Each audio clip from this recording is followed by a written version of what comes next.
All right, hey everyone. So here it is, the day 100 diet change video. Um, I have already actually created this video, but didn't like the way it turned out, so I'm redoing it just to not ramble on as much as I did yesterday.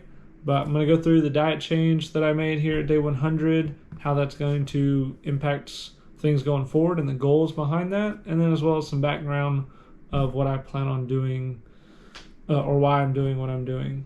So we'll dive into it and everything and really figure out what it is that we're changing. All right, so background behind why I'm posting videos or why this YouTube page even exists and everything. I'm obviously just a kind of average guy and everything, just trying to make lifestyle changes to, one, be healthier, but also kind of drop fat that I've put on throughout the years, just being complacent and not being super healthy. Had a bad relationship with food and not really, caring what I ate and everything. So I'm trying to take advantage of the good insurance that I have that provides me access to dietitians, taking their advice, and make holistic changes that are going to better me in the long run, so that I can stay healthy for my kids and family and live a long, happy life is the goal. So the reason I post these videos is just I want to, one, the main reason I started it was as an accountability measure.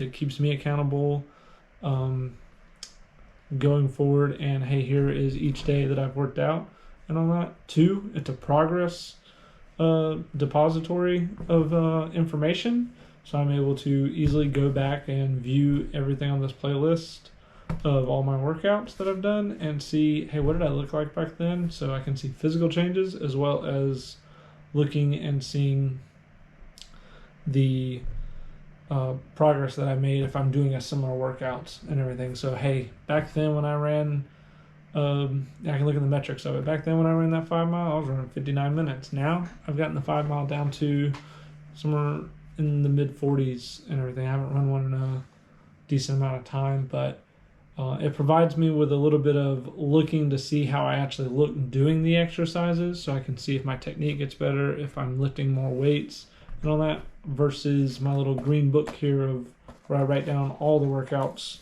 that we do. This solely just gives me what the workout was and maybe some metrics behind time or weight, but it doesn't show me physically what did I look like doing that. So that's why I post the videos. I feel like it's a good way to get back, but it's evolved a little bit into, at least in my head, if people do watch them, maybe there's someone out there that's similar to me, just average Joe that wants to get working out and doesn't know where to start and everything. And these are quick, easy. I mean, nothing's more than an hour and everything, so an hour or less of your time each day. You can go out, knock out some workouts. Here's good ideas. Here's other people doing it that are just living average life. I'm not a fitness influencer. I'm not some bodybuilder and everything, so you don't have to be under the misconception that I'm out of touch with what the everyday man's going through. And I'll probably say that a lot, everyday man or average Joe, just because that's what I most associate myself with, because I'm just out here living life trying to be better. So that's kind of the background of the whole channel and what we do. In a minute, I'm fixing to dive into how I've changed my diet and what it was originally.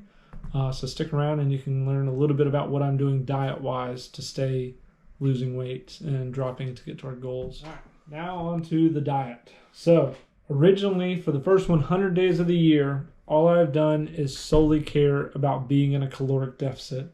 So what I did at the beginning of the year, I took whatever my weight was, I believe somewhere around the 235 mark back then. I don't have it right in front of me, but I took that, put it in a BMR calculator to find out what does my body or the average human body burn calorie-wise on any given day just being alive.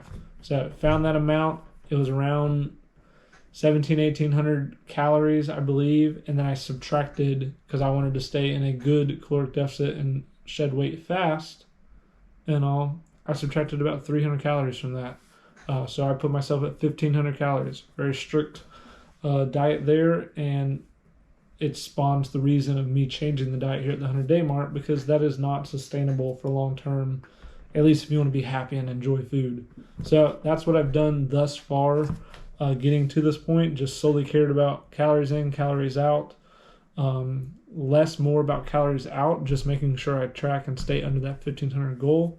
Because the reason I subtracted the 300 was it put me in a caloric deficit for my BMR already. So even if the off chance I didn't do a workout and all, I was still going to lose I was still going to be in a caloric deficit. I was still going to lose some weight throughout that week and everything. I've looked into it a lot as far as studies and what it takes to lose weight, just because I've been struggling with dropping weight and losing weight for a few years and everything. I've tried taking on different fitness journeys throughout the past few years. And so now that I'm able to really dive headfirst into it with a dietitian that has helped me with game planning, getting my metabolism burning again, as well as just staying consistent and holding myself accountable, just being in that right mind frame has helped a ton as well.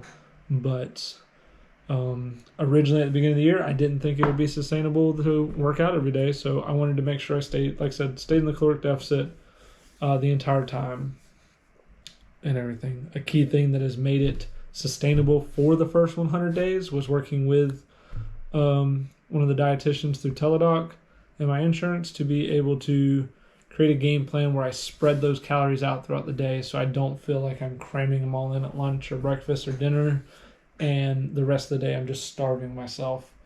So we were really able to spread everything out, still eat pretty much what I wanted and everything. I played around with them, like, hey, let's eat a real light breakfast because we're going out to dinner, things like that, and just game planned it that way. So it was an easy approach to jumpstart the diet, really shock myself, and hey, we got to stick to it there. And like I said, spreading out those calories really helped and everything. A lot of good snacks, Kodiak, little graham bites or granola bars, those muffins and stuff like that helped me out a ton to be able to stick to it. So I do appreciate both the work of Crystal Holt, my dietitian, that I use for stuff, as well as the different products that I ate to help sustain those as far as healthy snacks and keep going forward.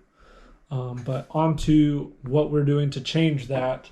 Now that we're at day 100, we're quarter of the year through already, moving forward here into April. How do we start reaching other goals? Because obviously that's not sustainable for the long run. We don't want to eat that few calories forever. We want to start enjoying food more, and I also want to put on some muscle and everything as I start losing this fat. We're getting close to our goal weight. I'm down to, depending on the time of day and the day, around 212. So that's what I've based these diet changes off of, is when I weighed in at the beginning of the week, being at 212. And the goal weight is somewhere between 190 and 200. So roughly I'm setting at the 195 mark just to give a baseline for that. But I'm wanting to also make sure my body fat percentage is somewhere around the 11 to 13% as well, just because that's the recommended healthy range and everything. Any lower than that, and I'm getting into like what bodybuilders start caring about. And I'm not looking to get that lean, just because I don't want to solely focus every day on what I'm eating. And I want to get into a routine of it just being normal lifestyle going forward. So we will break down how I've gotten the game plan going forward here in a second. All right, so here we are. We're going to break down what the actual diet change is. So like I said earlier, we were at 1,500 calories a day, and that's all we cared about. Now we've redone our calculations based off of what current weight is and activity, my BMR and my TDEE, and all that. So I just went online. Here, let me pull it up as I go. Use calculators. You just Google TDEE calculator or BMR calculator, and I already have my information still saved here and everything. So you just put in your age, height, weights, and moderate exercise and everything. I kind of downplay it so that it gives me a lesser kind of body burning and all that. And that may not be the right answer, but that's what I'm doing. Obviously, like I said, I am not a scientist. I have gone to school for kinesiology and health sciences and everything. I got my bachelor's in that, but I do not do this on a daily. I'm just taking advice from dietitians and my own research, and then trying to put common sense approaches to it. But that's what I put into the system there, and it spits out my TDE. So if I wanted to just maintenance calories, stay the same weight, according to this, I want to be at 2,800 calories, which sounds like heaven, being able to pretty much eat whatever the heck I wanted to at that level. But I'm looking at trying to stay around the 2 pounds per week weight loss. So 1870 is what I based calories off of for TDE. And the BMR calculator is roughly the same and everything. My body is burning right around 1,800 calories a day just being alive. So now that I have my expenditure, what is my body expending and everything through normal day, we take that and I subtract it again because I want to guarantee caloric deficit, subtract and go down to, I go down and drop it to 1,750. So that is my goal calories per day. So that's the basis of where we get our calories so that we stay in our caloric deficit. Moving on, we'll jump into how to calculate the protein and what we're using to track all that. All right, so like we said a minute ago, now that we have what our calorie goal is and everything, I use the MyFitnessPal app on my phone to input my goals and track all my calories. So everything that I eat gets inputted into here. I will try to show the camera. I don't know if that's easy to see, but it tracks the goal. It does add exercise, so I can technically, by its definition, eat more the more I exercise and everything, but I don't exclude that because, like we've mentioned plenty of times before, the goal is to be in a caloric deficit. So we're not trying to stay at that maintenance level. But I put all that in there, and then the neat thing that it has is it also will track nutrition levels, so protein by grams, things like that, so I can look at what I'm using each day. But so I set my goal in this app as the 1,750 calories per day, and then I go in and update my protein percentages. So how we got that number was I took my goal weight of 195 and times it by 0.9, which gave us like 174.5, I believe. So I just rounded that up to 175 grams, put that in there as my goal protein intake for the day, and then change the other percentages to even out. And also, if you look at the numbers, I'm on a 40% of my diet is protein, 35% is carbohydrates, 25% is fat. I am mostly worried about the protein intake. Secondly, carbs. I don't want to bust carbs, but I'm not worried about hitting the carbs. So if I do eat more protein-rich meals that don't have as many carbs, if I don't eat rice or a sandwich or something throughout that day, I'm not concerned if I go under carbs. And then as far as the fat, I don't eat a lot of fatty foods as it is, so the 49 grams of fat that it's telling me as a goal, and on that, it's going to be rare that I actually hit that. So most of my calories are going to come from the protein and carbs and everything. I am eating a lot of egg whites and stuff like that, but we'll dive into what I'm actually doing to achieve these things in a minute. But that is the basics of the macro goals and everything. Like I said, it's super easy with this app. There are other apps out there. I have experimented a little bit, but I find this one to be, for the most part, the best user-friendly option. They have changed and deviated a little bit on the free version of what features they used to have. They've gone away and put them on the premium side. But for the basis, you can still search almost every chain restaurant out there, every kind of main food out there. I haven't really found food that I've struggled to find on there, at least in some way, a homemade version or, like I said, from the legitimate restaurant. You can find their menus and put in that legitimate item that you ordered there. So it's an easy way to track all your calories. I put in everything that I eat in there, as well as drink. So if I don't drink sodas or tea or anything, so it's easy to kind of keep track of the drinks. It's mostly water or a protein shake. But you can track your water consumption in there as well. So if you want to, you struggle with being dehydrated, you can make sure to hold yourself accountable. How much water am I actually drinking a day? But that is what I found to be the easiest way. I honestly don't see a need in paying the premium version unless you want the simplicity of being able to scan the barcode on your food.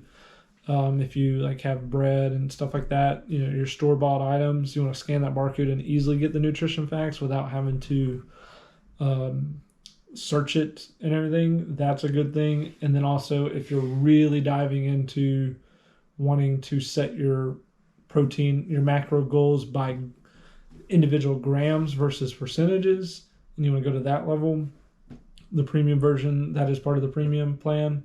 And then I think they also have like recipe cookbook type things and meal plans on there. I used to have the free premium version, but don't see a need to spend I think it's like $80 a year, and I just don't really have a need for that. So I just use the free. Like I said, you can use whatever app out there, but if you're going to start dieting, the biggest thing is you're going to want to track everything you eat. And the two biggest takeaways I can say to be successful is track all your workouts, so you know what you're holding yourself accountable, and writing down everything you do, and then track everything you eat.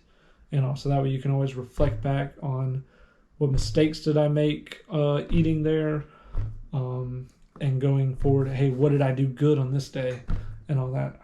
I felt great this past week. Let me look back at that food that I consumed and recreate that on a regular basis, because I'm really feeling satisfied, both hunger-wise, energy consumption, all that. So those are the two big takeaways I would say on using the app or getting a nice notebook to write things down. But we'll move into my legitimate diet and everything, just to give folks ideas behind what to eat and how I am staying in a caloric deficit, but also trying to build protein. And all right, so this here is kind of the final portion of the video here. If you made it to this far, I'm just going to give my recollection of what I'm specifically kind of eating throughout the day to give you ideas in case you're wanting to follow a similar path.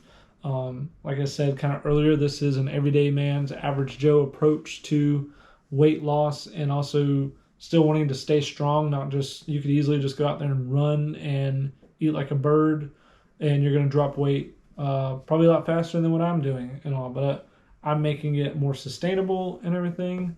And I want to put on a little muscle and keep looking good for the misses. So going forward into the rest of the video, that's going to be me talking about like what am I doing individually on my meals and everything to, like I said, stay in a caloric deficit but still hit these goals.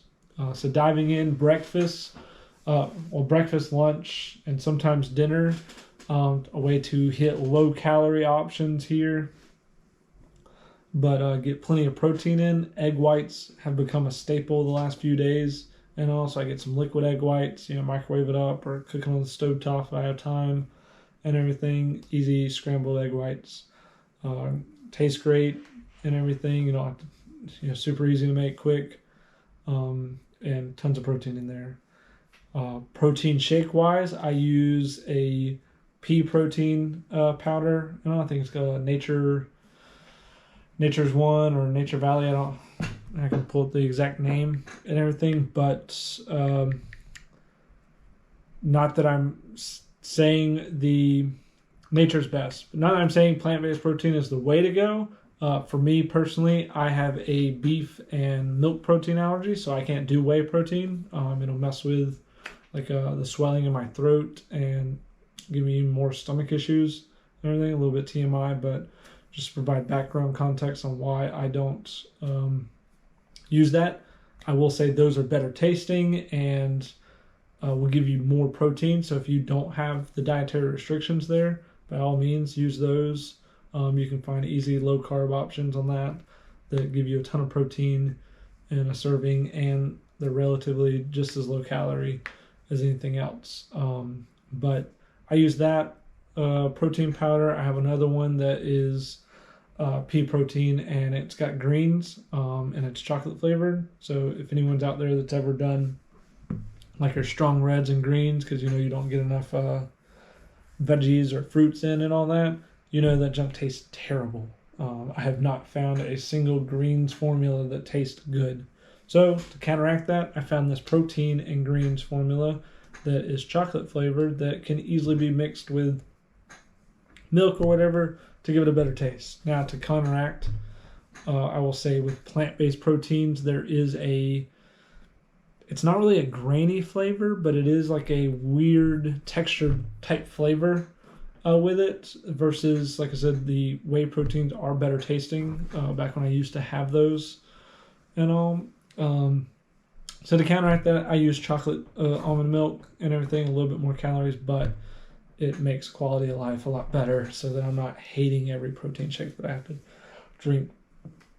But I'll do those, egg whites, protein shake, and I have these, Kodiak muffin cups or Kodiak oatmeal, some kind of protein. Kodiak like branded is typically the easiest way for me to either get a waffle or oatmeal or muffin in, and that's breakfast. Lunch is typically going to be whatever leftover meat we had the night before. So like today was we had a spiral ham and everything, so 7 ounces of that, half a cup of rice, another protein shake, and more egg whites, just because it's an easy way, like I said, stay consistent. They taste pretty good. I can spread that out a little bit over a longer lunch period and all that, because I do get the opportunity to telework with my job, so it makes it easier to spread it out. But even if you aren't and you're doing quick lunch breaks, that's a quick way. You're bringing leftovers in, so you're not fixing a full-on meal. Protein shake can be pre-prepared, and the egg whites take like 45 seconds to cook in a microwave. So everything there, you can make it quick in like 2 minutes while you're at work, and just scarf it down as you can. And it's not terrible tasting, but that's kind of lunch. And then dinner varies whatever the family meal is, whether it's chicken and rice or tacos, spaghetti, and everything. The goal there is to limit the carbs on it and everything. So what I've noticed the past few days, to be able to hit the protein goal, because staying in a caloric deficit, it makes it super hard to hit your protein goal and everything. I am having to do a third protein shake with dinner, so that's normally just the normal pea protein and chocolate milk, and then I'll do, like I said, whatever meat we're doing, and half a cup of rice and all that. The half a cup of rice is just to be able to spread out those carbs throughout the day, so that I'm not doing like a full cup at lunch and then risking dinner time busting over and only like eating meat and everything. Because like I said, the goal throughout this diet is to keep it sustainable and all that. I would say that's a good piece of advice for anyone out there that's like struggling with their diet and all that. If you're going too hard and it's not sustainable and all that, 9 times out of 10 you're going to fail. Dieting is probably the hardest thing out there to do. Doing workouts, staying consistent on that, it's super easy, but you can't outwork the kitchen. So if you're eating like crap and everything, you're not going to see the results you want. So I really focused this time on this fitness journey. Like I said, I've tried it many times before and failed over the last few years and all that. I've killed workouts, really seeing great gains in the gym when I was on a deployment, things like that, but just wasn't seeing the weight loss that I wanted and all. And now that I'm taking the full-on approach of, hey, we got to tackle the diet first and all, I'm starting to see those changes that I want. So that's the biggest advice: focus on the diet and keep it sustainable. Don't overdo it. Yeah, you'll see results quickly and all that, but once you hit the plateau and everything, it's very discouraging to just quit because you're hating your life with what you're eating and everything. But that's another key thing to note, is throughout your journey you will hit a plateau at some point, whether it's 60 days in, 30 days in, 2 weeks in, and all that. Some point throughout the journey you're going to hit a plateau where whatever you're doing slows the roll and it doesn't work as effectively. That just means your body has gotten good at staying with that level. You've maximized the effort that it takes to either burn those calories or consume it, all that. So it's just your body catching up. So you do have to make slight changes to things and keep working through the plateau and all that.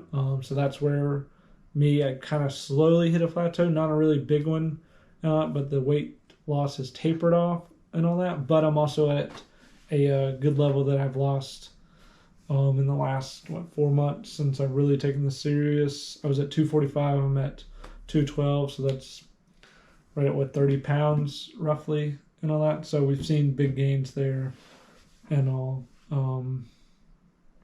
But eventually you will hit the plateau and you'll have to make some slight changes and all that. And the goal is, like I said, keep it sustainable so that you can continue those changes. And as we get through this year, I have fitness goals written down as far as running a few races, trail races, and I got a 10K coming up here in a few weeks and everything, little small things to stay competitive and achieve towards, because it can get monotonous doing the same thing over and over again. So obviously the diet is just going to be monotonous regardless, but the workouts don't have to be. You can always tailor them to whatever your next fitness goal is and everything. So I do include a good bit of running in my regime and everything, because I have a few races that I want to do. I enjoy running when I get out there, especially now that I've seen run times go down tremendously. And also I want to push myself to be a little competitive in events and all that. If anyone watched the videos of working out where I was at Virginia and going to the CrossFit box, love the atmosphere of the community of being in a CrossFit gym and everything. You get to interact with people and have kind of friends there to work out with, but in the back of your mind you get that competitiveness going of, hey, I want to perform and push myself past what the person next to me and everything. It's just kind of human nature there, being competitive, I think, for a lot of people. So I like to schedule those events leading forward throughout the year to keep pushing myself and everything. But that is basis of, one, we covered the background and everything of why I post these videos, that I'm just an average guy, family man and everything here in Georgia, and why I'm posting these videos. And then two, what I was doing beforehand in my diet and how I've seen the changes that we've gotten to thus far. And now that we're at the 100-day mark, moving into the next 100 days, probably is where we'll re-look at the next change. But what are we changing on the diet to continue hitting goals, continue losing weight, and push forward to put on some muscle and things like that. But that's it. I appreciate anyone that actually watches these and everything. I think this version turned out a lot better than the rambling version that I did yesterday. I do ramble a lot, and this one still rambled on a lot, but yesterday was totally worse. Trust me on that. But like I said, appreciate it. Go out there, pay the man, and thank you for supporting and watching my videos. Or if you haven't already, like and follow the channel so you can see more of the average guy try and make a healthy lifestyle.